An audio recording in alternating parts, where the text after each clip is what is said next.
NFL Walter Payton Man of the Year. He's going to end up in the Hall of Fame, 16 years, 4-time Pro Bowler, 1 sack allowed the whole postseason. It wasn't even his fault, to be honest with you. The running back banged on his leg, and the next thing I knew, you got blamed for it, though. I was pretty mad. Yeah. But left tackle. Oh, that left tackle couldn't protect. Got running back rolling on my knee.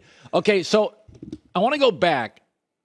You could have played again. You were the highest rated pass blocking left tackle, I think, in 1 or 2 in the NFL. So at some point, you have your health.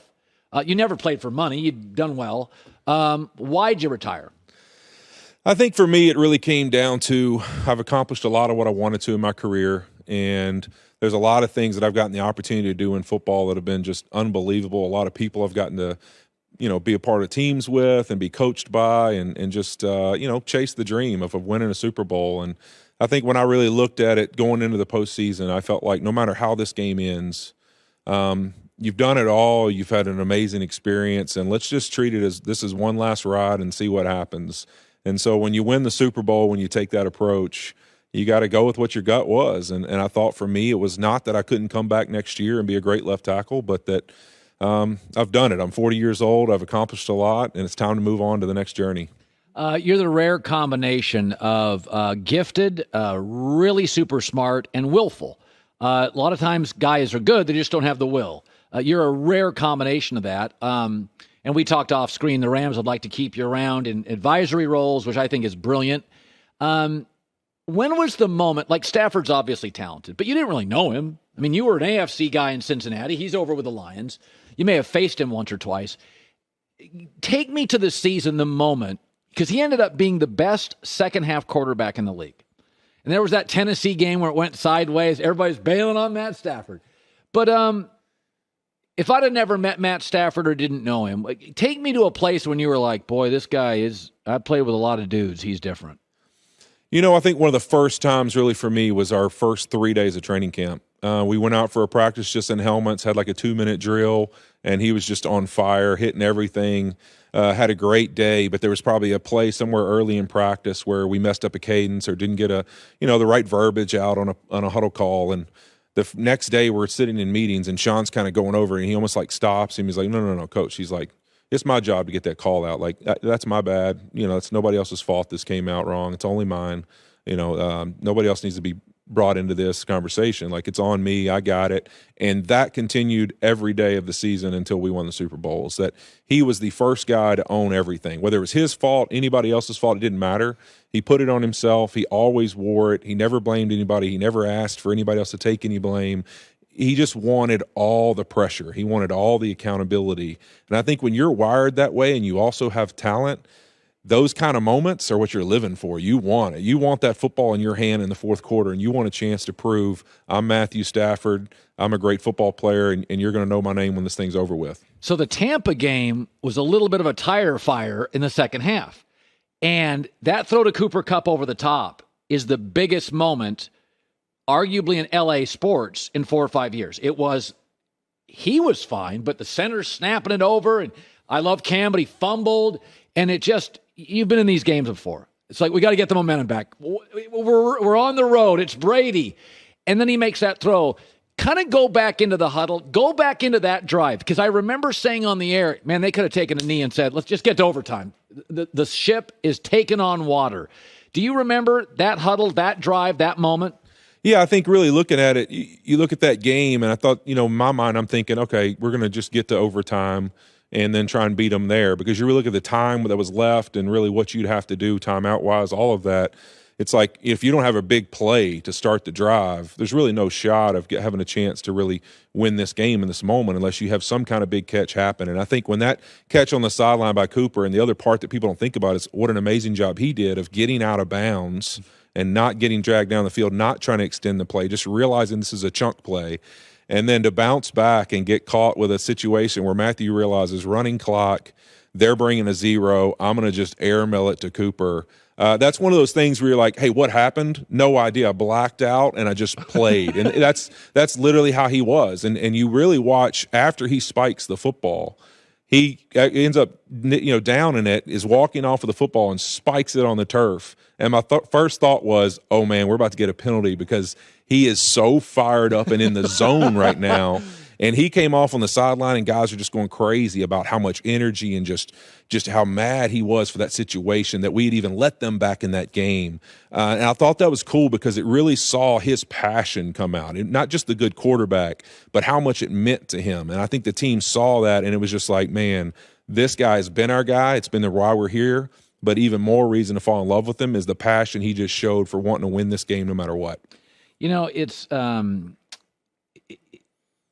there's a lot of money in this league right now. I mean, we just saw a receiver get traded for 5 picks. And Matt didn't take the most money. His salary cap hit is remarkably low. And you never took the most money. Vaughn did, but then said, man, I love those guys. Explain. I never blame an athlete for taking money. I wouldn't have left Mahomes, but I get what Tyreek's doing. No state tax, aqua water, I get it. If I explain the Rams culture to me and McVay, because players now leave it, and they're literally like Von Miller, like, oh my God, I loved it. That was the most fun. OBJ, big problem. He loves it. Explain it to people who don't get your access to it. What is it like? I think really it's an environment where it's just about football, and it's just about going out and playing like we're in the yard. We're studying, we're preparing for opponents, but everybody's respected, everybody's appreciated. You don't have to be somebody different than what you are. You don't have a uniform you have to wear every day to the meetings. You don't have a particular thing you have to wear to walk through. You come out, and it's about, if you know what you're doing, you're out there to execute and be great and win football games. That's all we care about. Be yourself, be whatever it is you are, and just be a part of us. And that true "we, not me" mantra is the reality of what we are. I think, Odell actually said it best. I remember hearing him do an interview, and he said, I feel like I'm at the Pro Bowl with just the talent, just how laid back it is. And it's like, hey, man, we're just out here studying football and having fun and competing and making practices. Like, I'm outside playing pickup basketball, and I'm just out here competing against guys trying to win. And he's like, it's almost like I'm at ease all the time and just enjoying competition. And I think that's the greatest part about it, is our culture is where it's all about just the game and loving the game of football. If you have a passion and a love for the game of football and wanting to be great at it, you're going to love being a Ram, because that's the only thing that matters to anybody in that building. So you retire. And you got a great family. You wake up this morning and you're thinking to yourself, I'm just going to eat pie. I'm just going to go eat a big roll of bread. All the things you couldn't do for years now. You can sleep in. You don't have to lift weights. What do you do when you get up now? Is it a totally different life? You don't have to lift the weight the rest of your life. Well, if I went by today, I got in the sauna at 5 a.m. and I worked out from 6 to 7 with some of the O-linemen. And what are you doing? Hey, I love it, man. You can't turn it off, right? The crazy is the crazy. I told my wife this last night. We were talking about that. She's like, why don't you just calm down for a little while? And I was like, hey, I wouldn't have had the opportunities I've had in life if I wasn't wired this way. This is who I am. I want to work to be the best, whatever I'm trying to chase to do. And so for me, it's losing some weight, getting in shape, being there for the guys still. We still work out at the house together, and just being a part of chasing the game of football and being in love with it in a different way, just like I said when I retired. So I'm going to be involved in this game one way or another, and I'm going to try and get in shape in the midst of it and be prepared for whatever that next step is. Okay, now I want you to put your executive hat on, because the Rams want to retain you in some role, which they should. Allen Robinson, I love him. He didn't have great quarterback play. As a pro football great. Allen Robinson, explain him if I've never seen him play. Why they went and got him?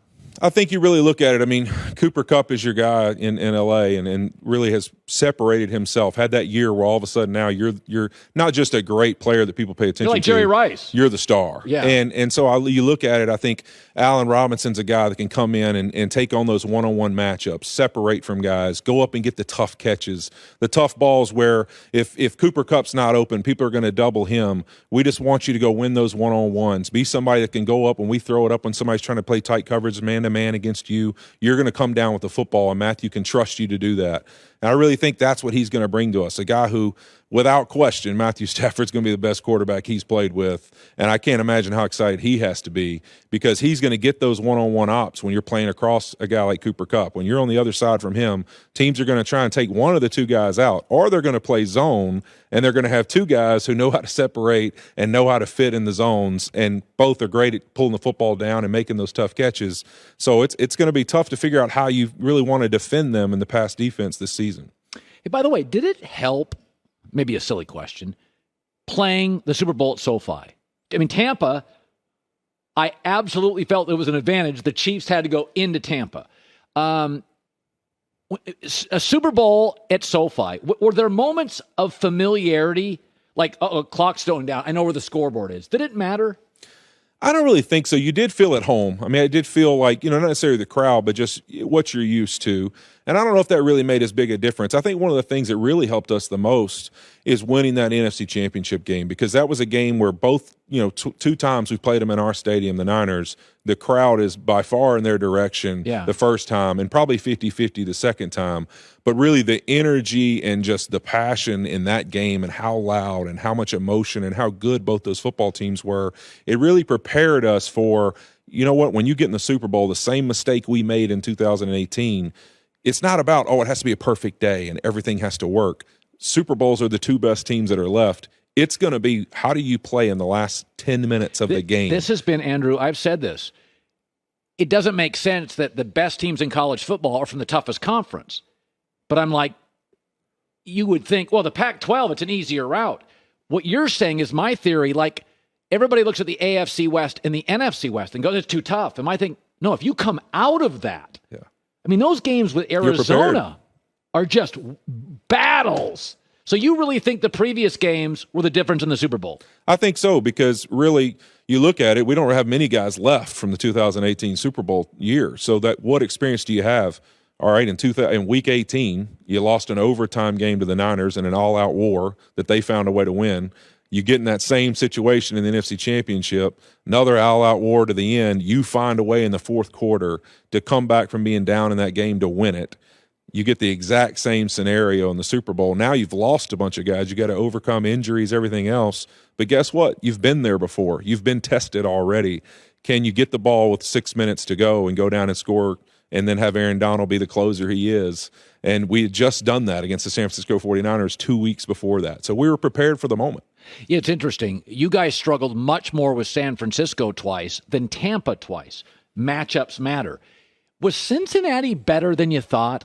Were they better in person than on film? Well, I still got a little Cincinnati heart from playing there for 11 years. So I had paid attention to them quite a bit during the season. And I knew what was really cool about them, I thought, is similar to what I would say we were early in my time here in L.A. when we were like, people weren't really looking at us for like, oh, this is going to be this great team. But then they'd play and we'd be a lot more competitive than they thought, and we'd win a lot more games than people thought we might.